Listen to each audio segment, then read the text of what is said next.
Hello. I am here again. It is now nighttime, in case you're wondering why the lighting is very weird. I have my kitty cat just hanging out. Figured that maybe I could do a video about the books that I would like to um, actually finish reading this month. I kind of made an ambitious pile because I really want to use my time stuck at home doing things other than playing Animal Crossing and binging NCIS. So have a stack right here. Figured I could go over that. So let's just get right into it, I guess. First up is a book that I started back in January or February, I believe, and it is Wondrous, The Calling of Morrigan Crow by Jessica Townsend. This is the second book in the Nevermore series. I am about here. I have made 0 progress in this.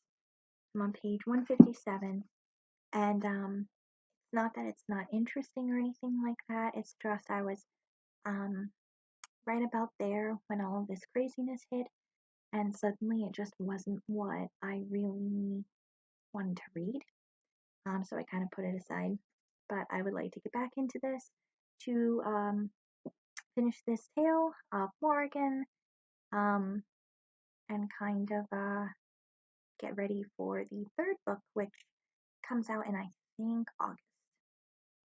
So that's the first book.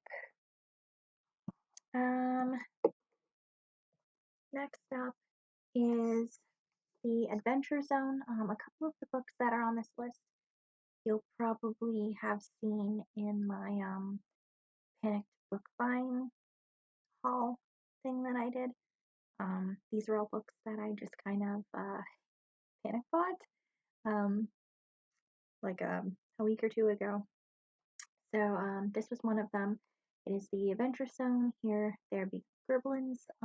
This is the graphic novelization of the Adventure Zone podcast by the brothers McElroy and their father. So this is basically their exploits. It's based on their podcast, and it is adapted by their dad Clint, and also by Carrie Peisch, who did the art for it. And this is the first installment, because I think there's another 1 or 2 volumes out right now. So I have not actually listened to this particular podcast, though I am a big fan of my brother and me. So this is pretty good so far. I'm on chapter 2, so not far into it, but I can really kind of hear the brothers in my head while I'm reading this. So pretty good so far. Next up,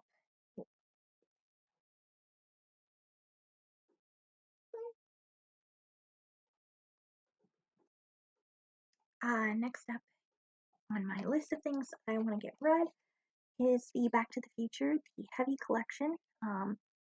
This was basically gathered by Gail, who, of course, was one of the creators of this back in the day. He has done most of the comics in here, but other people have contributed as well. This is basically just a collection of comic books based on the Back to the Future universe. I am not that far into it so far. I'm on the comic book Jurassic 5th, but the artwork in here is really cool. I particularly enjoy, let me see if I can find it. This one, this style. I think they look really cute in here. But a lot of the covers especially look really, really badass. So it's pretty cool so far. really like it. So want to get that read. And then next up is a book. I'm not too far into this. I'm only on like page 3 or 4 of this book. It is Daughter of the Forest by Juliet Marillier. This is the first in the Seven Waters trilogy. It is a fantasy series based on a fairy tale. I'm borrowing this trilogy from a friend, and I'm not always a huge like high fantasy person, but the plot of this sounds really cool. Also, the fairy tale is, I can't remember what the actual like title of it is, but it's like the six swans or something like that. It's like an old fairy tale about six brothers who are cursed to turn into swans, and their sister has to try to find like the way to save them, and it's like this big adventure thing. It's cool. Um, so I think that's what this is based off of, and it sounds pretty cool. And I'm not that far into it yet, but so far it's pretty cool. And then on to the books that I just want to eventually read after I've gotten my way through these ones. It is spring, and spring, like in my spring uh, reading tag video that I did, spring always makes me think of the Anne of Green Gables series.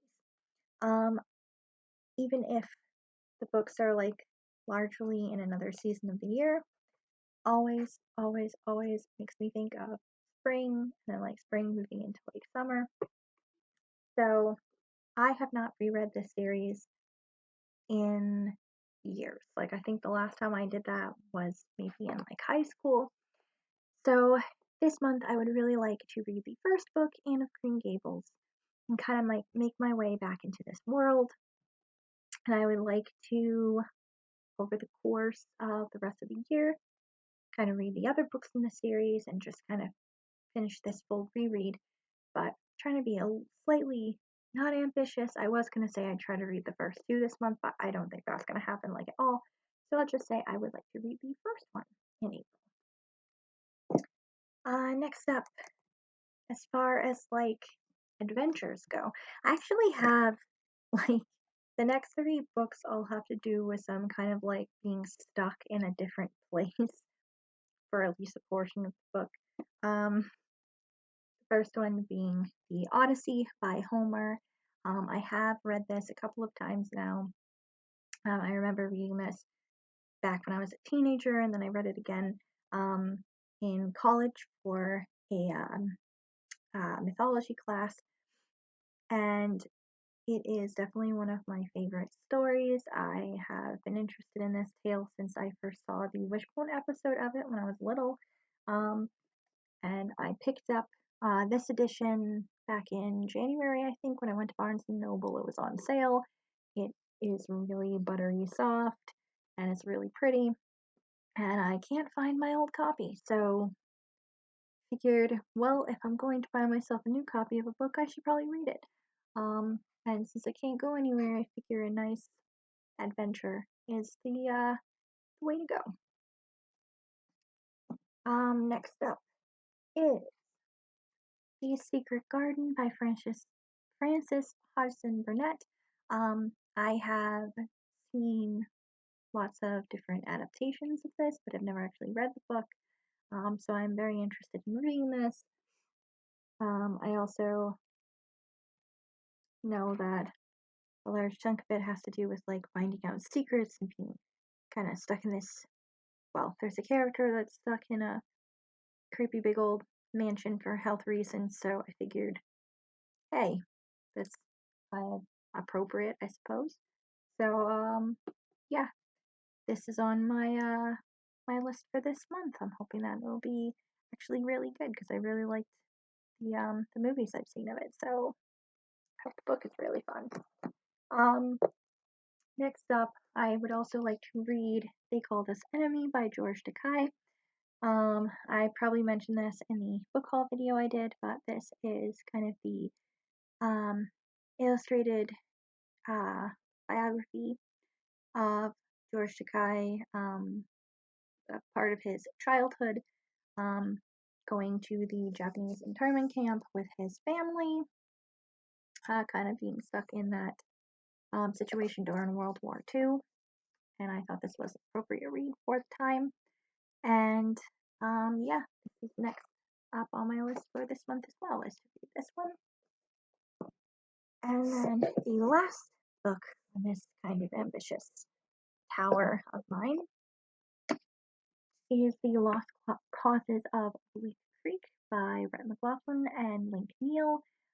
They are a Rhett and Link channel on YouTube and Good Mythical Morning. This is their first foray into fiction, basically. They have written a book before, but that was more about like their childhood, their friendship, their through the years, and then developing their show and everything. So this is more fiction. This takes place in a small town in North Carolina. Yes, a small town in North Carolina in 1992. Best friends that are named Rex McClendon and Leaf Nelson. I can't stand these guys. It's so silly. But yeah, so takes place in the 90s. There is a mystery. There's supposed to be like creepy elements to it, and it's kind of, cool. I am pretty excited about this. I meant to read this back in February, but didn't actually get around to reading it. So I'm hoping to actually read it this month. So that is my stack for this month. We're now 4 days into it. I haven't made too much progress on the reading so far, because yeah, I've been more obsessed with binging NCIS and playing Animal Crossing, or just honestly watching TikTok compilations on YouTube, because that's what my brain wants to do late at night, apparently, is just watch that instead. So there's something to do, and I'm gonna go do that. Oh, by the way, the husband and I watched Onward this evening, which is on Disney Plus. So if you have Disney Plus or you have access to Onward at all, you should definitely watch it, because it is hilarious and beautiful. And if you like D&D, you're really gonna like it. If you like Chris Pratt or Tom Holland, you're really going to like it. If you just want to have a movie that's really funny and cute and also might make you cry at a couple of points, you're gonna like it. So, yeah, that was good. But anyway, I am off to read more of these comics, and yeah, thanks for watching, guys, and good night.